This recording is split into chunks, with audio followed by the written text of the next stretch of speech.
صلوات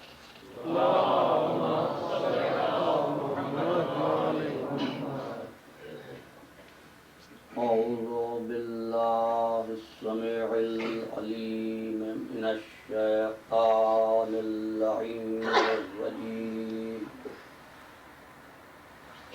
بسم اللہ الرحمن الرحیم الحمد للہ العلی عن شبہ المخلوقین الغالب الامقال الواصفین الظاہر بعجائب تدبیرہ للناظرین الباطن بجلال عزتہ عن فکر المتوہمین العالم بلا اکتساب ولا ازدیاد ولا علم مستفاد المقدر لجميع الأمور بلا رمية ولا ضمير الذي لا تغشاه الظلم ولا يستضيء بالأنوار لا يرهقه ليل ولا يجري عليه النهار ليس إدراكه بالأبصار ولا علمه بالأخبار والصلاة والسلام على نبيه الأمي أرسله بالضياء وقدمه في الاصطفاء ورتق به المفاتق وصاور به المغالب ذلل به الصعوبة وسهل به الهدون حتى صرح الضلال عن يمين وشمال نور الأول مخلوق الأفضل أبي القاسم محمد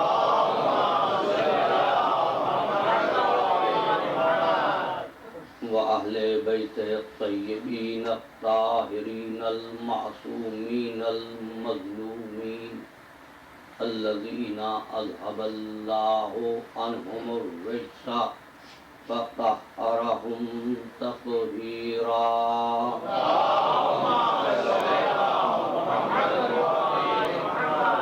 أما بعد فقد قال الله تبارك وتعالى في محكم كتابه المبين وهو أصدق الصادقين بسم الله الرحمن الرحيم إذا الشمس كورت وإذا النجوم انكدرت وإذا الجبال سيرت وإذا الإشار أقلت صلوات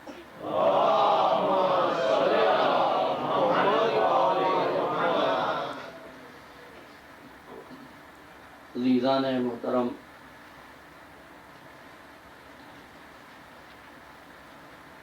عشرہ ہزا میں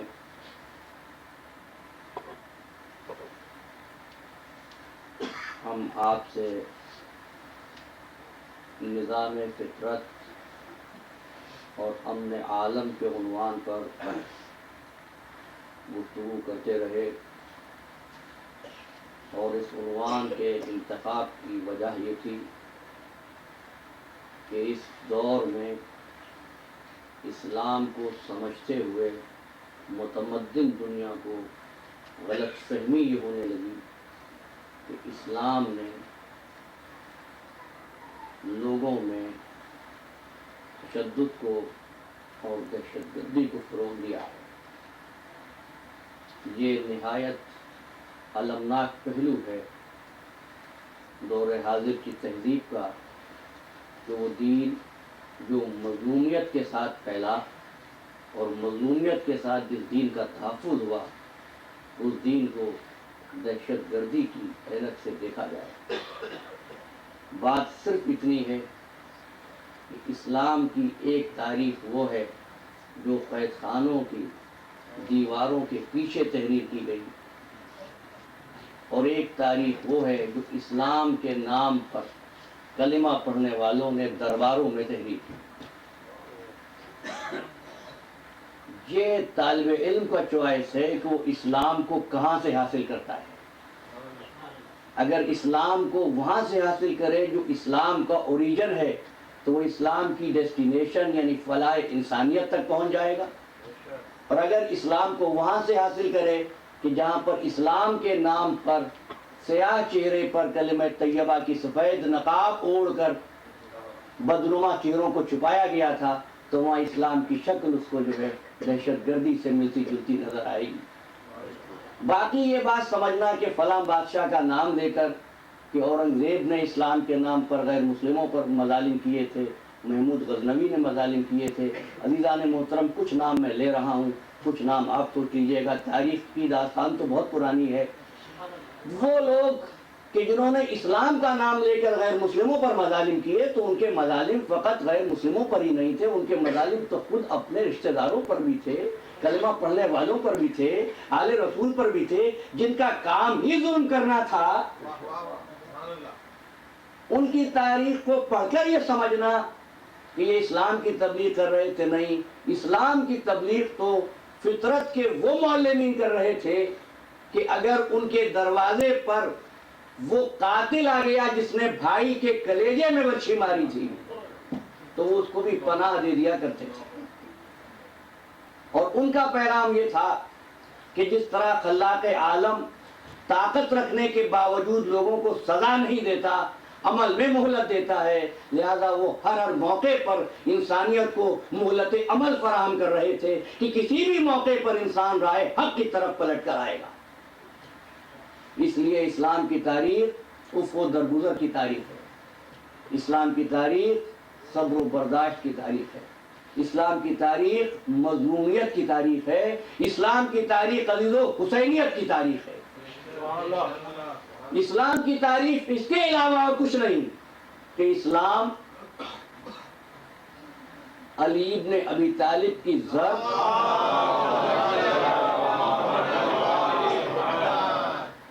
علی ابن ابی طالب کی ضرب اور حسین ابن علی کے سجدے سے اسلام محفوظ ہوا ہے۔ آج اس موقع پر ماحصل گفتگو آپ کی خدمت میں پیش کرتے ہوئے آپ سے عرض کروں کہ پہلی چیز، پہلی حقیقت اس کائنات کی غائب الہ کی ذات ہے، جس کو کسی نے دیکھا نہیں، لیکن اس نے پوری کائنات کو خلق کر کے انسانیت کو لمحہ فکریہ دیا کہ ذرا سوچنا، اِنَّا فِي خَلْقِ السَّمَاوَاتِ وَالْأَرْضِ وَاخْتِلَافِ اللَّيْلِ وَالنَّهَارِ، دیکھو دن اور رات کی خلقت، رات اور دن کا آنا جانا، لآیات لأولی الالباب، اس میں ارباب عقل کے لیے نشانیاں ہیں۔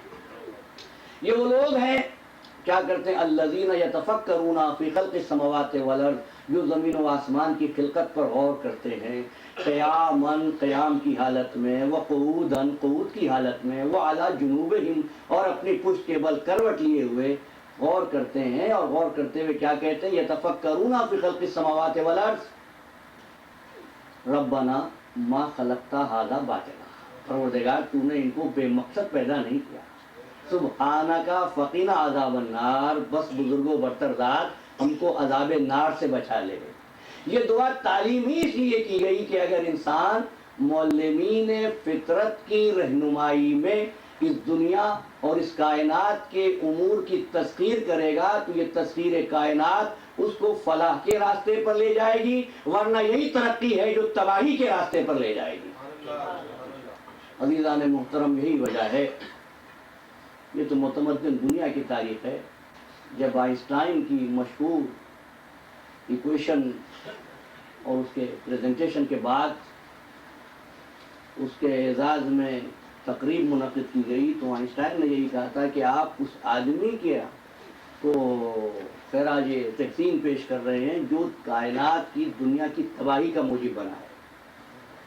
یہ تباہی کا موجب انسان اسی وقت بنتا ہے جب اس ذات واحد کا یقین اس کے دل سے اٹھ جاتا ہے، جو نظام فطرت کا پہلا نقطہ ہے۔ ارشاد ہوا انما الہکم الہ واحد، تمہارا الہ وہ الہ واحد ہے، انما الہکم الہ واحد، عزیزان گرامی، یہ لفظ انما کی خصوصیت ہے، جب کسی آیت کے آغاز پہ آ جائے تو خصوصیت کو بلاک کر دیتی ہے، محصور کر دیتی ہے۔ انما حرف حصر ہے۔ انما حرم علیکم المیتۃ والدم ولحم الخنزیر، حرام کیے تم پر مردار، خون اور سور کا گوشت۔ انما کے ساتھ آیت شروع ہوئی، اس کا مطلب یہ ہے حرام تو اور بھی بہت سے ہیں، مگر جیسے حرام یہ ہے ایسا حرام کوئی اور نہیں۔ انما المشرکون نجس، بے شک مشرک نجس ہیں، شرک نجاست ہے۔ انما المشرکون حرف حصر کے ساتھ، نجاستیں اور بھی ہیں لیکن جیسی نجاست شرک ہے ایسی نجاست کوئی اور نہیں۔ انما الخمر والمیسر والانصاب والازلام رجس من عمل الشیطان، دیکھو عمل شیطان تو اور بھی بہت سے ہیں لیکن جیسے خمر و میسر و انصاب و ازلام ہے ایسا رجس کوئی اور نہیں۔ قل انما انا بشر مثلکم، میں تمہاری طرح کا بشر ہوں، بشر تو میں بھی ہوں لیکن جیسا بشر میں ہوں ایسا بشر کوئی اور نہیں۔ انما الہکم الہ واحد، لوگوں نے اللہ کو چھوڑ کر دوسرے خدا بنا لیے، بنا تو لیے لیکن جیسا الہ وہ ہے ایسا الہ کوئی اور نہیں۔ ارشاد ہوا انما یرید اللہ لیذھب عنکم الرجس اہل البیت، بھئی پاک لوگ تو اور بھی ہیں لیکن جیسے پاک اہل بیت ہے ایسا پاک کوئی اور نہیں۔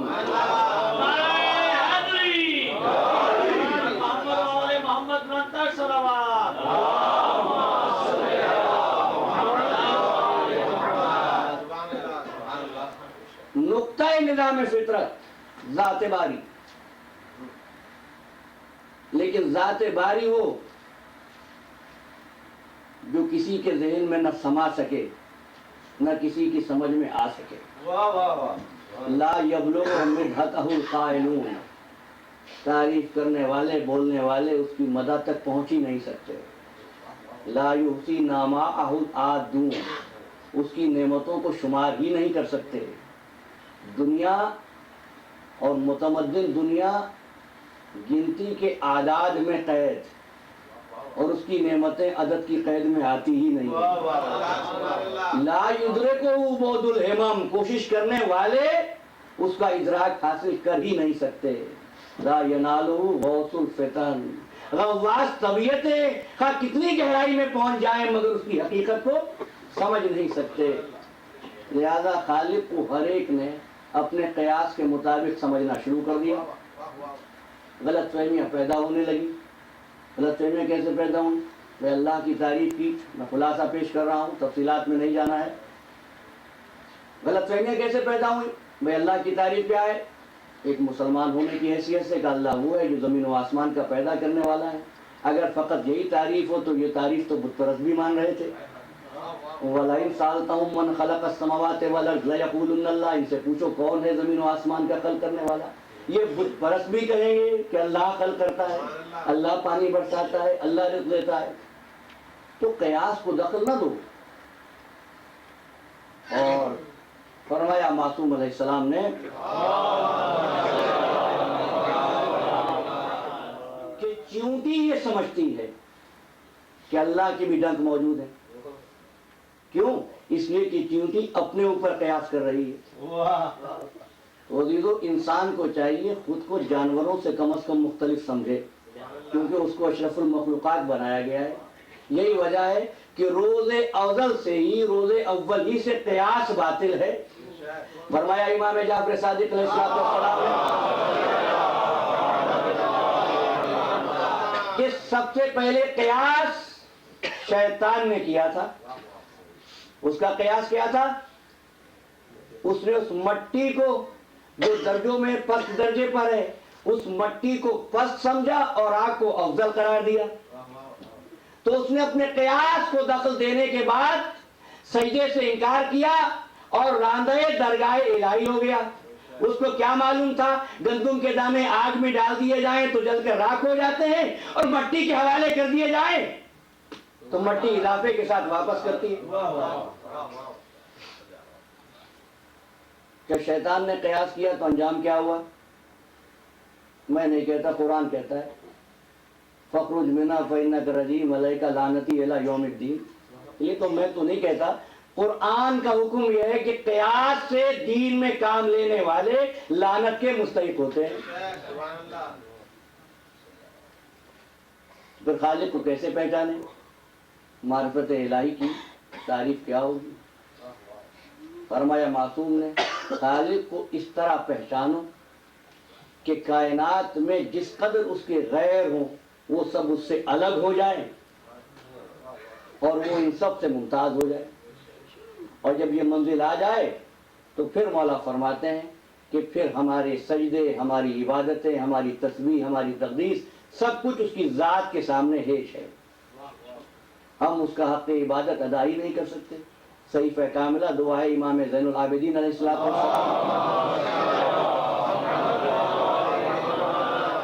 فرمایا پروردگار اگر تیرا حکم نہ ہوتا کہ میرا ذکر کرو تو میں تیری ذات کو اپنے ذکر سے بلند رکھتا، اپنے ذکر کو تیری ذات سے پست رکھتا.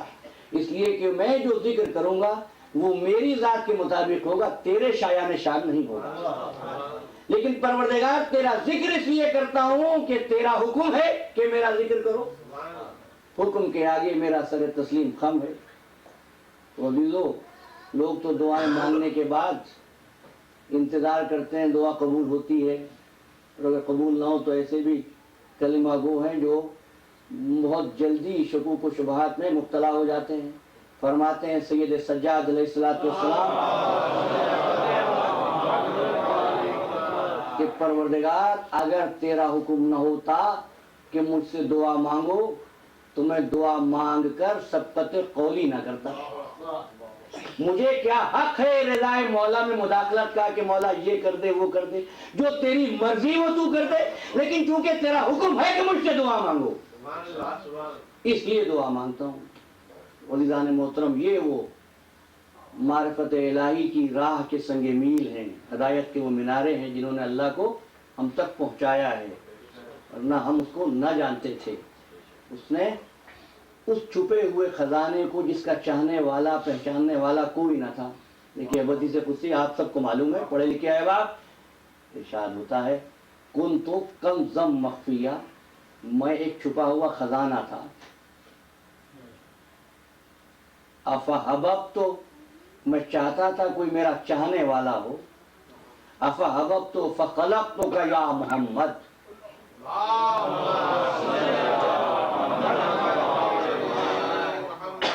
دیکھیے عزیزان محترم، اگر آپ کے ذہنوں میں ہماری گزشتہ گفتگو محفوظ ہو، ہم نے عرض کیا تھا یہ اس وقت کی بات ہے جب وقت نہ تھا، اس کائنات میں اور کوئی وجود نہیں تھا، یا خالق کا نور تھا یا اس کا ذکر کرنے والے، اس کو پہچاننے والے یہ انوار الہیہ تھے جن کی اصل ایک تھی.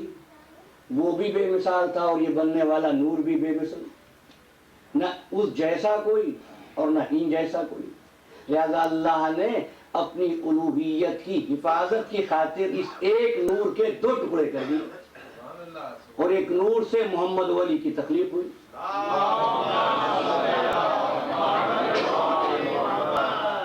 اور عزیزان گرامی، لیکن قدرت کو اپنا کمال صنعت اس سے زیادہ دکھانا مقصود تھا. لہذا جہاں ایک نور کے دو ٹکڑے کیے تھے وہاں 2 کے 5 اور 5 کے 14 کر دیے.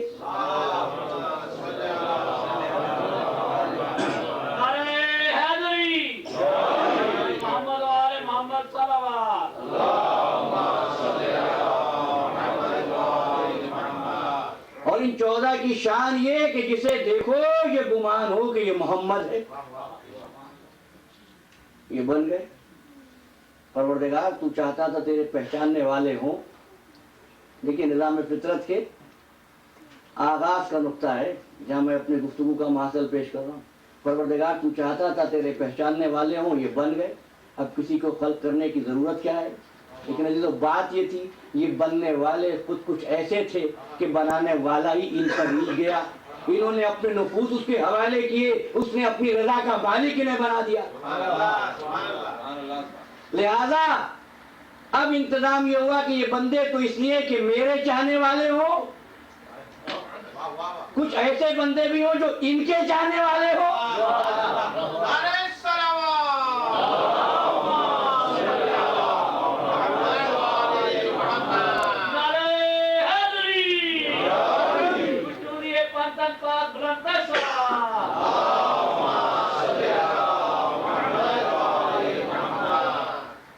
کیا ہوا عزیزان گرامی؟ اب خلقت ہوئی، سب سے پہلے وہ قدسی مخلوق بنی، فرشتے بنے۔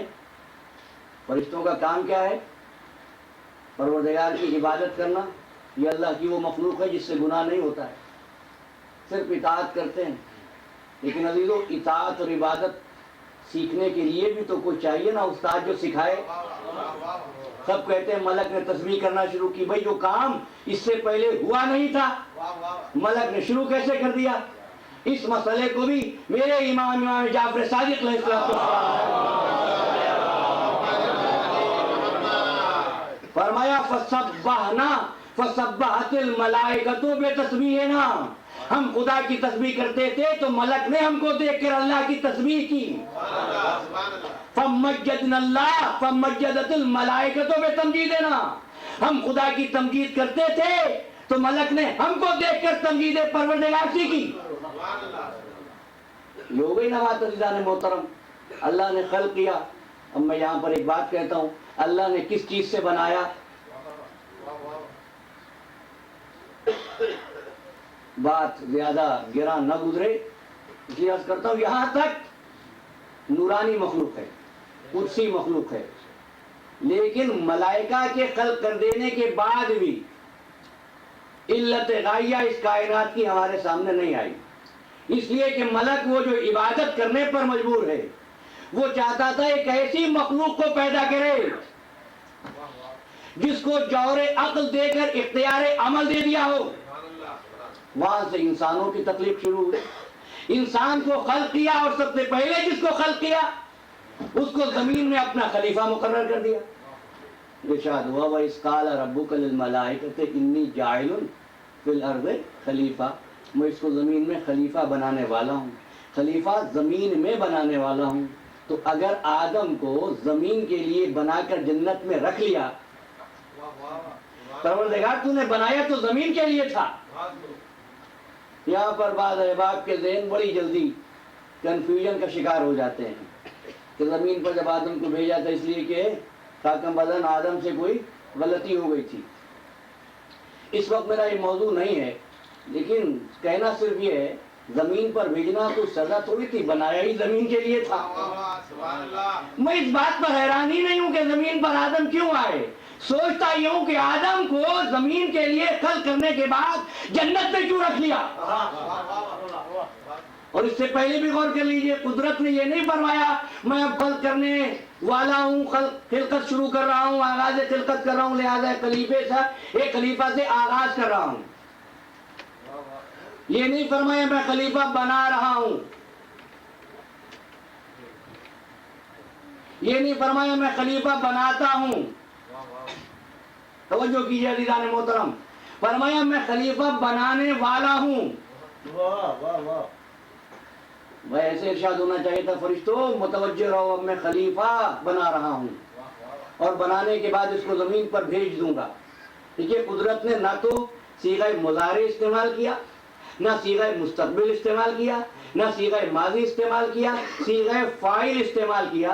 انی جاعل فی الارض خلیفہ، میں زمین میں خلیفہ بنانے والا ہوں۔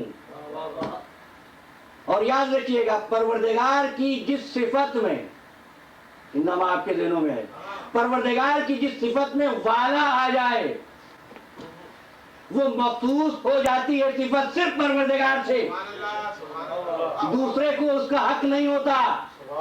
بھائی وہ پیدا کرنے والا ہے، پیدا کرنے والا رہے گا، وہ بارش برسانے والا ہے، وہ بارش برسانے والا رہے گا، وہ رزق عطا کرنے والا ہے، وہ رزق عطا کرنے والا رہے گا۔ عزیزو وہ خلیفہ بنانے والا ہے، وہی خلیفہ بنانے والا رہے گا۔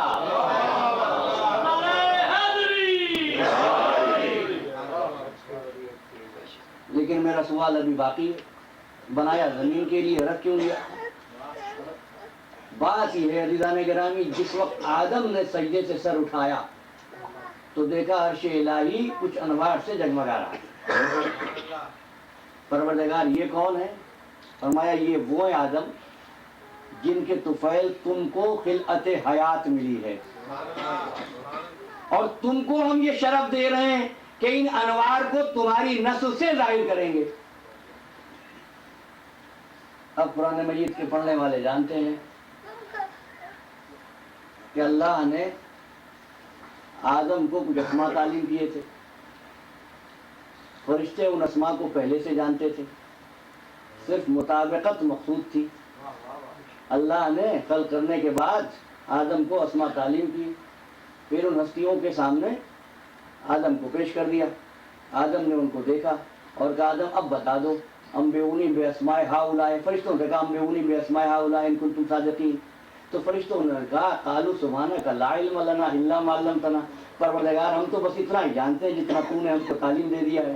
لیکن آدم نے فرفت ان کے نام بتا دیے. مجھے اس امر سے بحث نہیں وہ کون تھے, لیکن کم از کم دو باتیں تو تسلیم کرنا پڑیں گی کہ کچھ ایسے لوگ ضرور تھے جو آدم کی خلقت سے پہلے تھے, اور یہ کہ وہ لوگ ایسے تھے کہ ان کا صرف نام بتا دینے سے جنت کا وجوب لازم ہو جاتا ہے.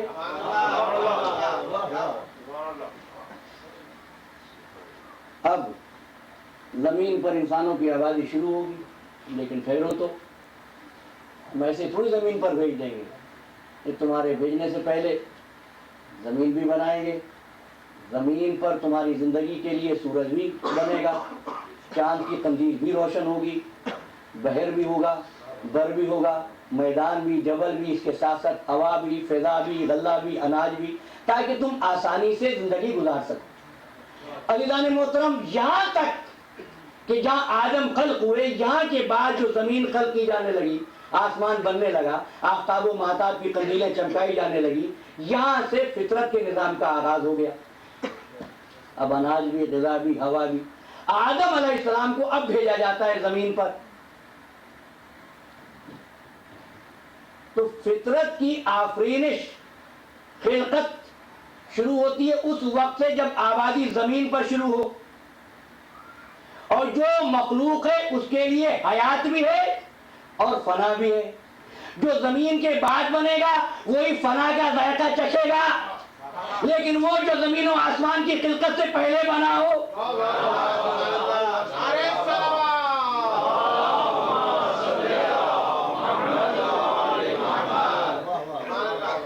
جو فطرت کے بننے سے پہلے بنا, ان کی حیات و موت کو فطرت میں نہیں قدرت کی معرفت سے دیکھنا. اب آپ کے سامنے ان آیات کا ترجمہ پیش کر دیتا ہوں جن کو میں گزشتہ دنوں آپ کی خدمت میں تلاوت کرنے کا شرف حاصل کرتا رہا. یہ سورہ تکویر کی آیتیں ہیں. بسم اللہ الرحمن الرحیم. اذا الشمس کورت, جس وقت آفتاب کو لپیٹ دیا جائے گا. وَإِذَا النُّجُومُ انْكَدَرَتْ, ستارے گر جائیں گے. اذا الجبال سُيِّرَتْ, وہ پہاڑ جن کو میخ بنا کر زمین کی قائم کیا گیا تھا, اذا الجبال سُيِّرَتْ, چلنے لگیں گے, چلایا جائے گا. وَإِذَا الْعِشَارُ عُطِّلَتْ, بچہ پیدا کرنے والی اونٹنیوں کو کہ حمل کو ضائع کر دیا جائے گا, یعنی اب افزائش نسل نہیں ہوگی. پھر کیا ہوگا؟ وَإِذَا الْوُحُوشُ حُشِرَتْ, جانوروں کو جمع کر دیا جائے گا. بھائی بڑے توجہ کی ضرورت ہے. اِذَا الْوُحُوشُ حُشِرَتْ, جانوروں کو, انسانوں کو نہیں. جانوروں کا حساب و کتاب ہوتا ہے, لیکن آیت قرآنی ہے سورہ تکویر. اِذَا الْوُحُوشُ حُشِرَتْ, جانوروں کو اکٹھا کر دیا جائے گا. اِذَا الْبِحَارُ سُجِّرَتْ, اور دریاؤں کو, سمندروں کو آگ بنا دیا جائے گا. پھر کیا ہوگا؟ یہ سب کچھ ہونے کے بعد وَإِذَا النُّفُوسُ زُوِّجَتْ وَإِذَا الْمَوْءُودَةُ سُئِلَتْ, پھر زندہ درگور لڑکی سے پوچھا جائے گا بِأَيِّ ذَنبٍ قُتِلَتْ, تو کس گناہ میں قتل کی گئی. عزیزان محترم, پہاڑ کا میخ بن کر زمین پر ہونا, آفتاب و مہتاب کا چمکنا, جانوروں کا افزائش نسل کرنا, دریاؤں میں موجوں کا رواں ہونا, یہ سب فطرت کے مظاہر ہیں یا نہیں؟ تو یاد رکھیے گا قیامت کا تعلق ہمیشہ ان چیزوں سے جو فطرت کے بعد بنے ہوں گے. اس بات کو تھوڑا سا اور واضح کروں. میں نے آغاز گفتگو پہ ایک جملہ کہا, جب آپ کسی سے کہتے ہیں لکھ دیجئے, تو وہ کہتا ہے کہ لائیے قلم, لائیے کاغذ. آپ قلم کاغذ دیے بغیر کہیں لکھیے تو وہ لکھ نہیں سکتا. آپ کہتے ہیں یہ کام کر دیجئے تو وہ کہتا ہے کس چیز سے کروں؟ ہر کام کے کرنے کے لیے کوئی نہ کوئی چیز ہونی چاہیے. اور ہم نے یہ طے کیا کن تو کنزم مخفیہ، یہ حدیث قدسی ہے اور ہم اس تک پہنچ چکے کہ کائنات میں ایک ایسا وقت تھا کہ وقت کا تعین تو نہیں کر سکتے، ایک ذات ہمیشہ سے تھی، اس نے طے کیا کہ میں خلق کروں گا.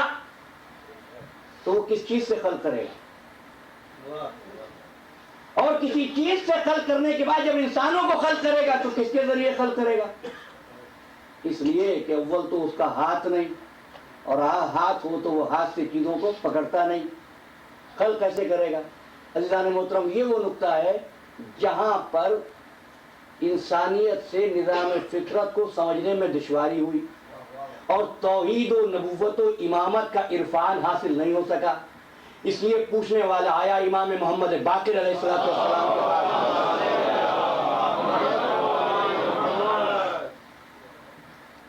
اور پوچھتا ہے فرزند رسول یہ تو بتائیے اللہ نے سب سے پہلے کس چیز کو خلق فرمایا؟ تو آپ نے فرمایا ہوا نور و جدی رسول اللہ، وہ میرے جد رسول اللہ کا نور تھا. اب اس نے پوچھا من ایو شیء خلق، آپ کے جد کا نور کس شے سے خلق ہوا؟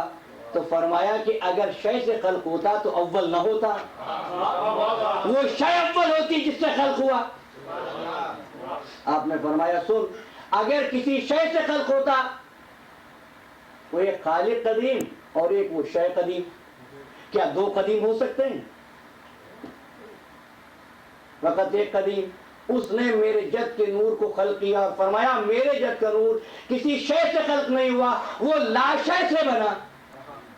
اب دنیا پہچان لے قلم قدرت سے پردہ عدم پر ابھرنے والے وجود میں اور انسانوں کے وجود میں فرق یہ، انسانوں کے وجود کسی چیز سے کسی کے ذریعے بنتے ہیں اور محمد کا نور لا شے سے بنتا ہے.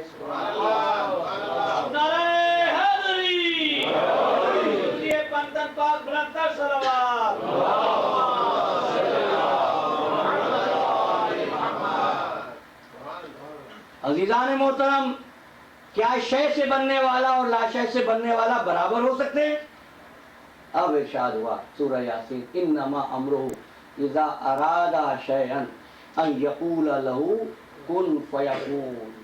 وہ جب خلق کرنا چاہتا ہے کیا کرتا ہے؟ اذا اراد شیئا، انما امرہ اذا اراد شیئا، کیا کہتا ہے؟ کن، اور وہ چیز ہو جاتی ہے. اور دیکھیے شیئن یہ ارادے کے بعد ہے، اور شے بنتی ہے کسی چیز سے. تو جو کسی چیز سے بنے وہ شے ہوگی اور جو لا شے سے بنے وہ شے نہیں ہوگی. وہ یا تو قدرت کا ارادہ ہوگا یا قدرت کی مشیت ہوگی. اب جو چیزیں شے سے بنے گی کلو شیء خالق الا وجہ، وہ ہلاک ہو جائیں گی. لیکن جو چیز لا شے سے بنے گی وہ ہلاک ہونے والی چیز نہیں ہے، وہ ختم ہونے والی چیز نہیں ہے. ارشاد ہوا یوم ينفخ في الصور ففزع من في السماوات والارض. جب سور پھونکا جائے گا تو سب کچھ ختم ہو جائے گا جو کوئی زمین و آسمان میں ہے، الا من شاء اللہ، لیکن وہ جو اللہ کی مشیت سے بنے ہیں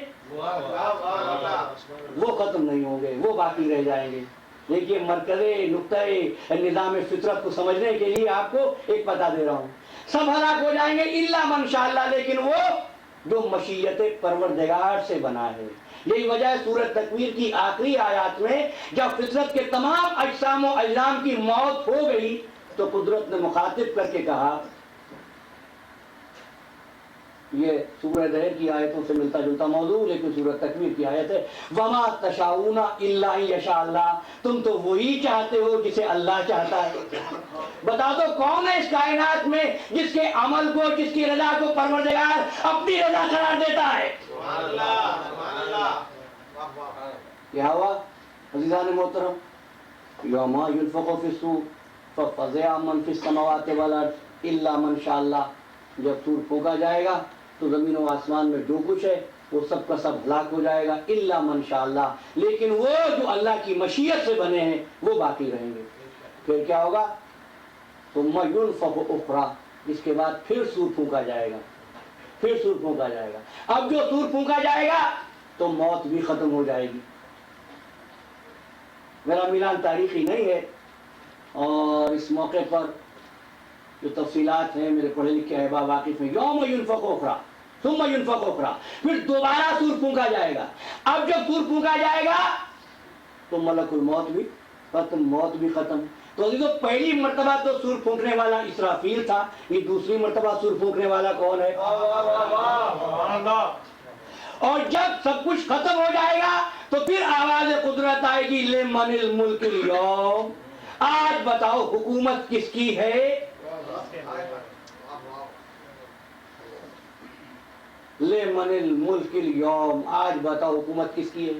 عزیزو یہ پوری کائنات خلق اس لیے کی گئی تھی، اس حقیقت کو دنیا تسلیم کرے جو ان کی خلقت سے پہلے تھی. اب وہ حقیقت پہنچائی جا رہی ہے.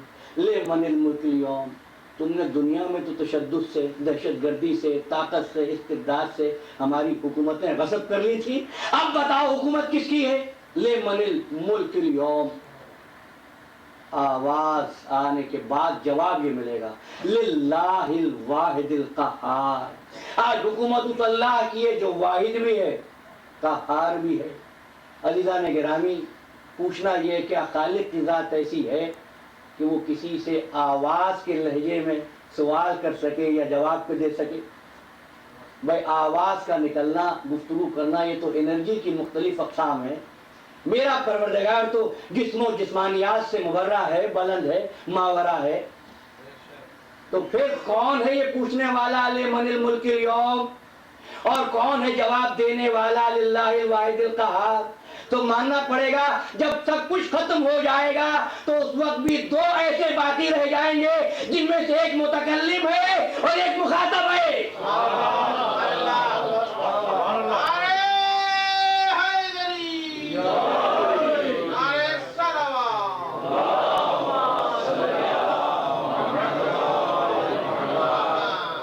لمن الملک اليوم للہ الواحد القہار.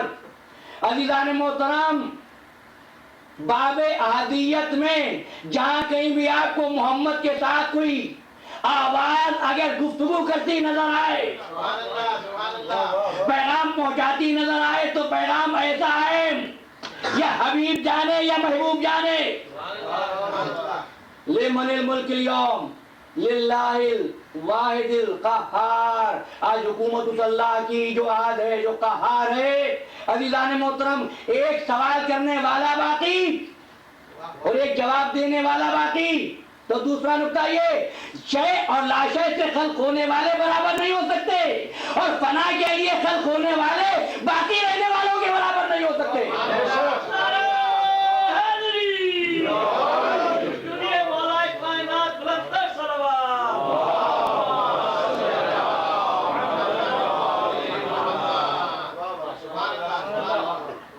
گفتگو کے اس مرحلے پر جہاں معاصل گفتگو پیش کروں، وہ دو کون ہیں یہ بھی سنتے جائیے. یہ دو کون ہیں عزیزان محترم؟ یہ دو وہ ہیں کہ اس موقع پر جب لوگوں سے حساب و کتاب ہو رہا ہوگا، گفتگو ہو رہی ہوگی، تم نے اس کو کیوں قتل کیا، تو ان دونوں کو اختیار ملے گا.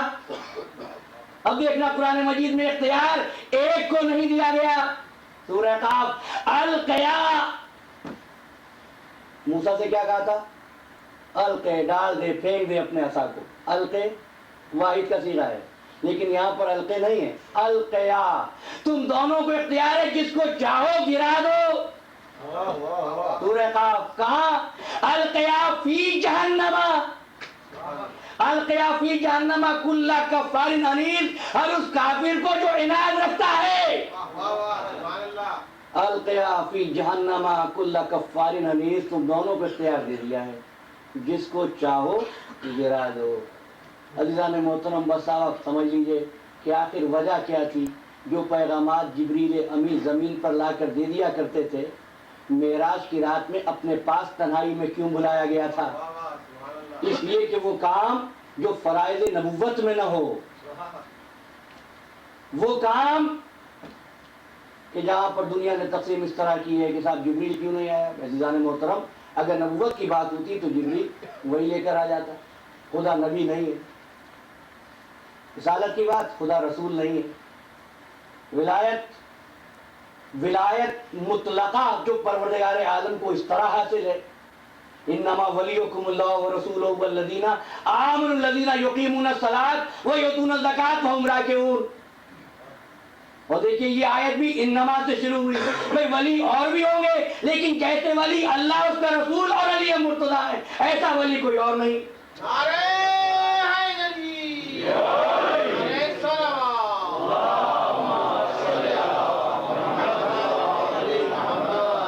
تو عزیزان محترم، معراج کی رات میں کتنے نفوس تھے وہاں پر؟ ایک اللہ کے رسول، ایک وہ جس کے لہجے میں گفتگو ہو رہی تھی، انما ولیکم اللہ ورسولہ والذین آمنوا الذین، کتنے لوگ ہیں؟ ایک اللہ، ایک اس کا رسول، ایک وہ ولی جو حالت رکوع میں زکات دیتا ہے۔ اور آج القیا فی جہنم کل کافر، کتنے لوگ ہیں؟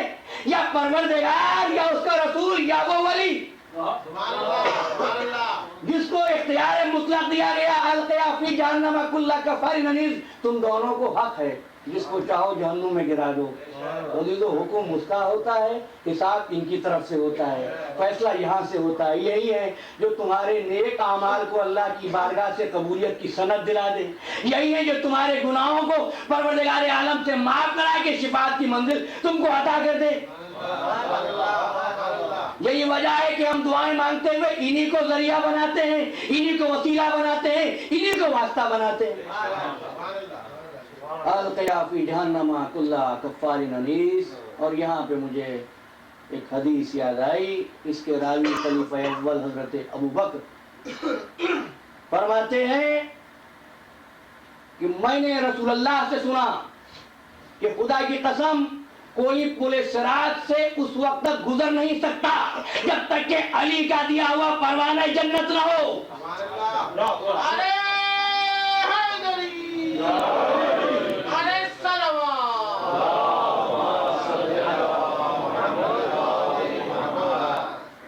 جب یہ بات سنی انہوں نے کہا یا رسول اللہ پل صراط کیا ہے؟ ہمارا تلوار کی دھار سے زیادہ تیز، بال سے زیادہ باریک کا، ایسی جگہ سے کون گزر سکتا ہے؟ تو فرمایا اللہ کے رسول نے جب مومن اس پر سے گزرے گا تو جہنم کی آگ فریاد کرے گی، بندہ مومن جلدی سے گزر جا کے تیرے نور سے میری آگ ٹھنڈی ہو رہی ہے۔ تو جس مومن کا نور اس منزلت کا ہے جہنم کی آگ کو ٹھنڈا کر دے، کل ایمان کی منزلت کیا ہوگی؟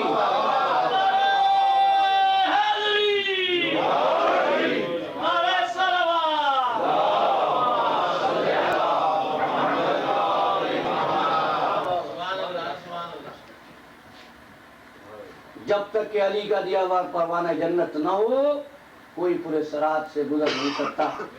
اور جب پورے صراط سے کامیابی سے مومن گزر جائے گا، اگلا جملہ حدیث کا، تو در جنت پر دو شہزادے کھڑے ہوں گے، وہ باپ کا پروانہ جنت دیکھ کر جنت میں داخلے کا اذن دے دیں گے۔ دیکھیے منزلت، باپ پروانہ جنت دیتا ہے اور بیٹے جنت میں داخلے کی اجازت دیتے ہیں، ان کے اذن سے جنت ملتی ہے۔ اور اسی میدان حشر میں جس وقت دنیا کھڑی ہوگی ایک اور آواز آئے گی،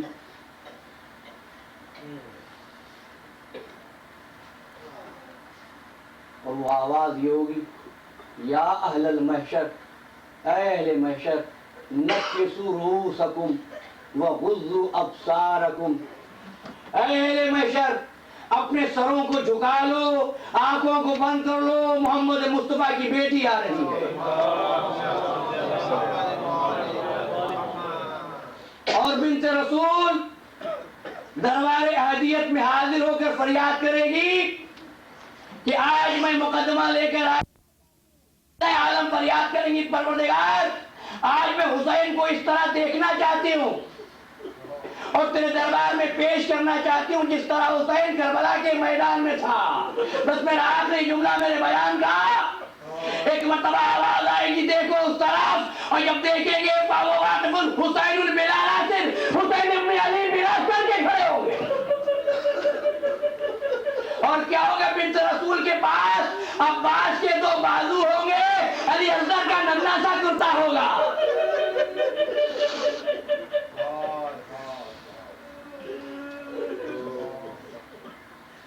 تمہیں سوائے غم حسین کے کوئی غم نہ دے۔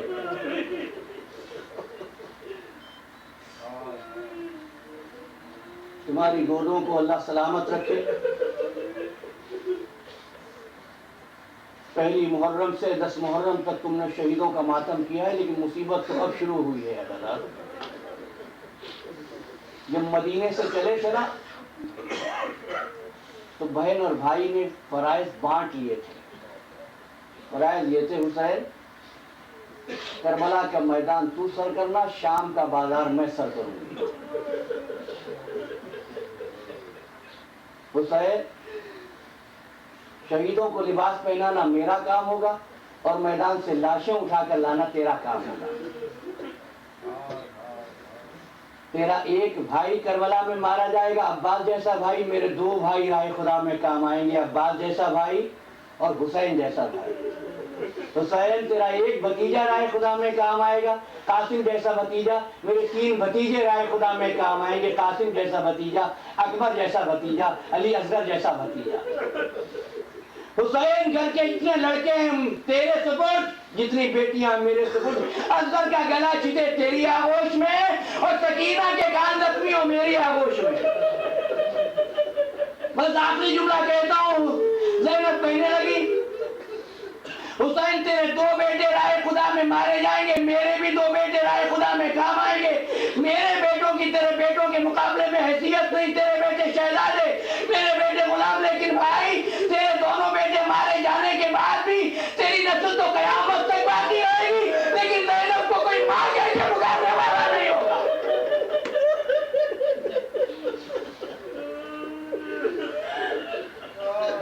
فرائض بانٹ لیے گئے اور کربلا کے میدان میں آ کر جس وقت تلہ زینبیہ سے زینب نے دیکھا کہ گھوڑے کی زین خالی ہے تو ایک مرتبہ سیدانیوں سے مخاطب ہو کے فرمایا، سیدانیوں گھبرانا نہیں، اب میں تمہاری وارث ہوں، اب میں تمہاری محافظ ہوں۔ رات تو اہل بیت نے جلی ہوئی قناتوں پر گزاری۔ محرم کی 11ویں تاریخ آئی، بے کجاوا اونٹ لائے گئے۔ مجھ سے بیان نہیں ہو سکتا وہ منظر کیا تھا جب بیویوں کو اونٹوں پر بٹھایا جانے لگا، ایسے ناکے جن پر محمل نہیں تھی۔ جب بٹھایا جانے لگا ہوگا میرا دل کہتا ہے زینب کو مدینہ یاد آ گیا ہوگا۔ ایک مرتبہ زینب مدینے سے روانہ ہوئی تھی جب قنات کے تھامنے والے عباس تھے، علی اکبر تھے، حسین تھے، لیکن آج بھائی سر کٹائے زمین کربلا پر تھا اور عباس نہر کے کنارے سو رہا تھا۔ لیکن ایک فریاد کی ہے بیوی نے، فریاد یہ ہے کہ تم ہم پہ جو شانہ ظلم کر لینا، بازاروں میں تشہیر کر لینا، مگر ہم کو ذرا ہمارے وارثوں کے لاشوں پر لے چلو۔ تبری میں لکھا ہے جس وقت اہل حرم گنج شہیدہ میں آئے، مقتل میں آئے، تو ایک مرتبہ علی کی بیٹی نے آواز دی، ام کلثوم حلقہ بنا لو، ام لیلا حلقہ بنا لو۔ بیویوں نے حلقہ بنا لیا اور زینب نے نوحہ پڑھنا شروع کیا، صلی اللہ علیہ کا دنیا نانا آپ پر دنیا سلام بھیجتی، آپ کا نواسا بے گوروں کا بن پڑا ہے۔ جب ماتم شروع ہوا تو وہ نشان کے بعد سپاہیوں نے اپنی پگڑیاں اتار کے پھینکی اور کہ شمر تو نے ہم کو غلط بتایا تھا، یہ تو محمد علی کی بیٹیاں ہیں۔ جب حال بگڑنے لگا تو کیا ہوا؟ شمر رسل لے کر آئے اور کہ بیویوں کے ہاتھ پر سے کچھ باندھ دو، ہاتھ پر سے کچھ باندھ دیے گئے، ماتم رک گیا، قافلہ روانہ ہو گیا۔ یہ محرم کی 11ویں تاریخ تھی۔ 12ویں محرم کو قافلے کے جانے کے بعد زنان اسد پانی بھرنے کے لیے فرات پر آئی۔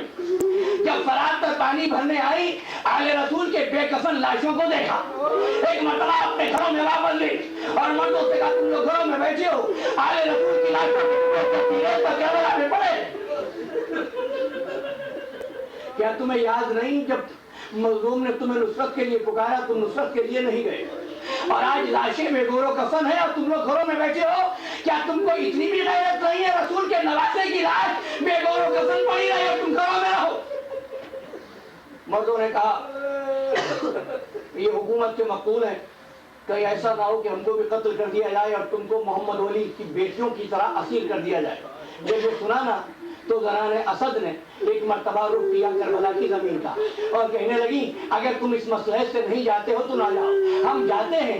اگر تم کو قتل کر دیا جائے گا تمہارا خون آل رسول کے خون سے زیادہ قیمتی نہیں، ہم کو قید کر دیا جائے گا ہمارا پردہ پردے سے زیادہ آئیں گے۔ عورتوں کے غیرت دلانے پر بنو اسد کے مرد جوش میں آ گئے اور ایک مرتبہ چلے آل رسول کے لاشوں کو دفن کرنے کے لیے۔